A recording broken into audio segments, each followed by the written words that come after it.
All the information given in this video is purely based on my personal experience and experiences of other people which I have noticed firsthand.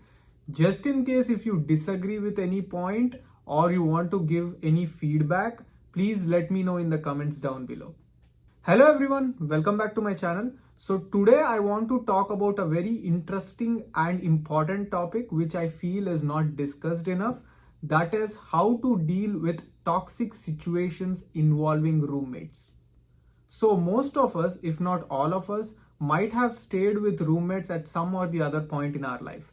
Now the thing with roommates is that if you have good relationship with roommates, it's all fun. But if you do not have good relationship with roommates, it can often lead to bad situations and sometimes even toxic situations.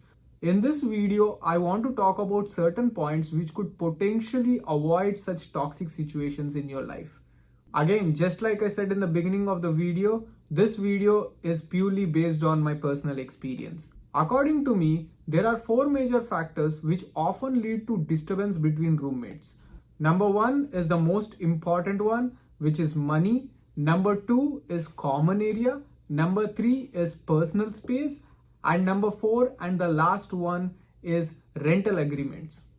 Let's start with number one, which is money. As I was growing up, I heard many people say that money is a very evil thing and a bad thing, which is the root cause of all problems in this world. But as I started growing older and becoming more mature, now I think that money is not a good thing or a bad thing. But I do believe that money is a sensitive thing for many people. And if you know how to manage money and you know how to handle situations where money is involved, it usually does not create any kind of trouble. But if you don't know how to manage money, that is when it could cause a lot of trouble in your life. And when you're staying with roommates, money is involved in many things, such as paying rent or buying common stuff for the home, etc.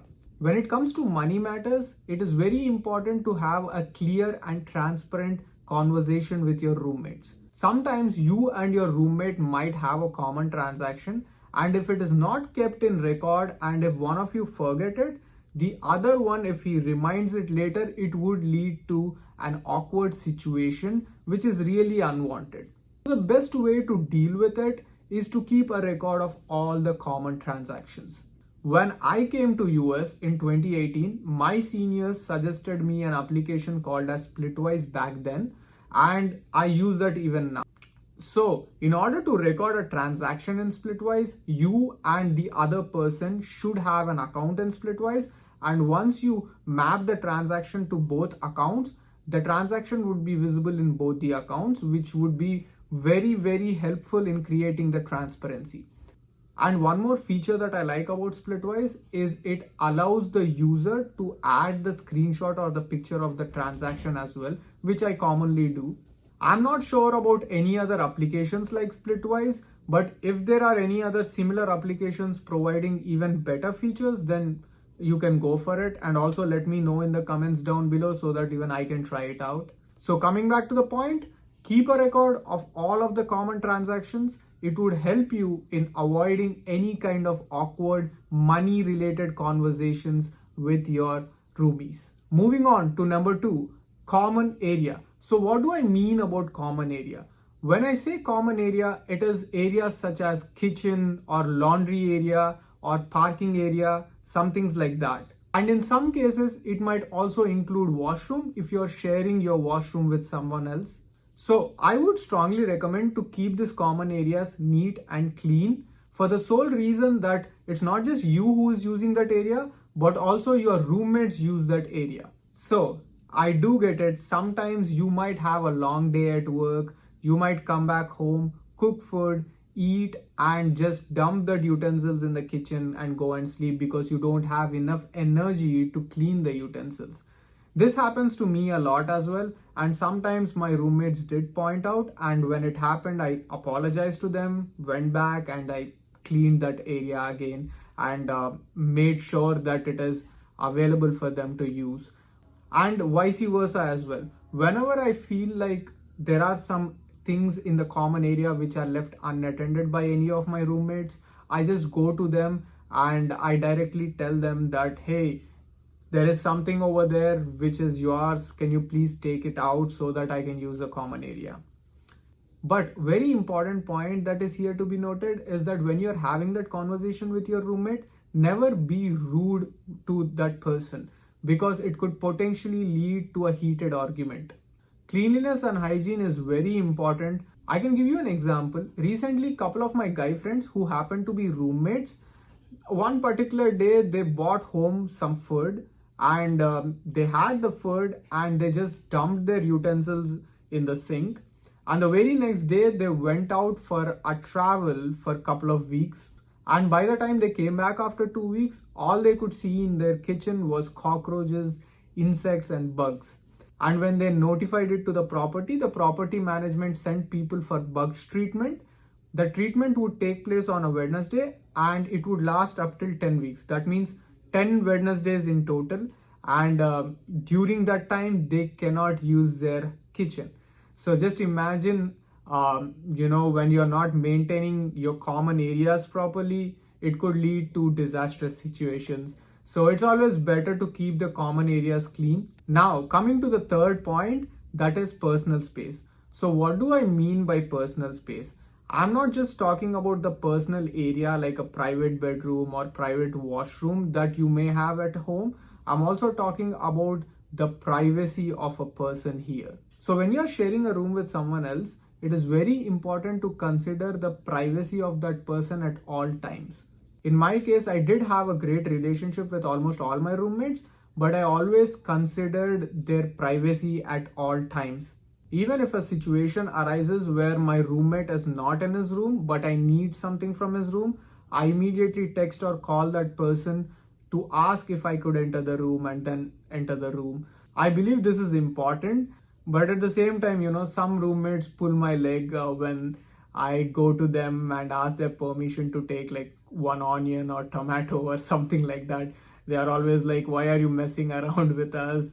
Why are you asking this permission for these kind of small things? But I always believe that it's better to ask permission no matter how close you are. If I ever want to bring someone to my home and that person does not have any relationship with my roommates, I make sure that I let my roommates know, and after that person enters the home, I make sure that I introduce that person to all the roommates who are present in that room at that point of time.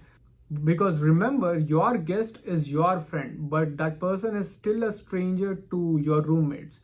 So you need to check the comfort level of your roommates as well before bringing someone into the home. That is very, very important. And finally, rental agreements. Now, what do I mean by rental agreements? So in general, you have something called as lease agreements, which all the people who are staying in the apartments do have to sign. But there might be some situations where someone in the apartment may not be able to sign the lease agreement for whatever reasons. But everyone should take equal responsibility towards the apartment. So let us take an example. If you are staying with two other people, so in total you are three people, and the house rent is $1,500. So if you break it down, each person would have to pay $500. If for whatever reason one person has to move out, then the rent wouldn't decrease, right? It would still stay at $1,500. So you have two people and now the rent is $1,500, which means that the rent now individually would be $750 per person, which is a $250 jump from the previous $500 rent. So if the two people involved are comfortable paying that amount, then there is no issue. But just in case, if the two people involved are not comfortable paying that much amount, then it could lead to a disturbance. So in the first two places where we stayed, we had a friendly agreement, an unofficial agreement amongst roommates, that if for chance any one of the roommate has to leave for whatever reason, that person would need to find a replacement so that the others need not pay the extra amount, or that person should continue paying the rent until the replacement is found. This way, the other roommates do not have to share the extra burden. But again, if somebody is leaving and if the roommates are comfortable paying the rest of the amount or sharing it amongst themselves, there is no problem. But just in case if that is not possible, then the problem would arise. So I would strongly recommend to discuss these kind of things with the roommates before signing the lease as to what to do just in case if somebody leaves.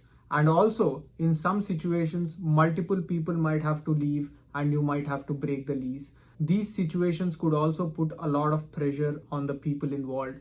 So I would strongly suggest take this scenario into consideration as well before signing the lease. I know some people who had started off as roommates with a very strong bonding and relationship until in the end something like this came up. In my opinion, if you do share a room with someone, it is also important that when you have to split, you split it on good terms.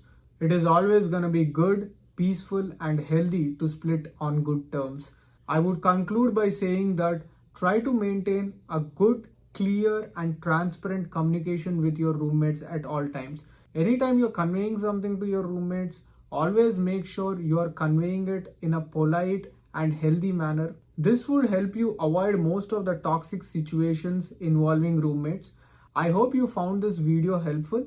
If you did find this video helpful, please support my channel. If you do want to give some feedback about my presentation or content, please feel free to give the feedback in the comments down below. I'll be back soon with another video. Until next time, stay safe. Thank you.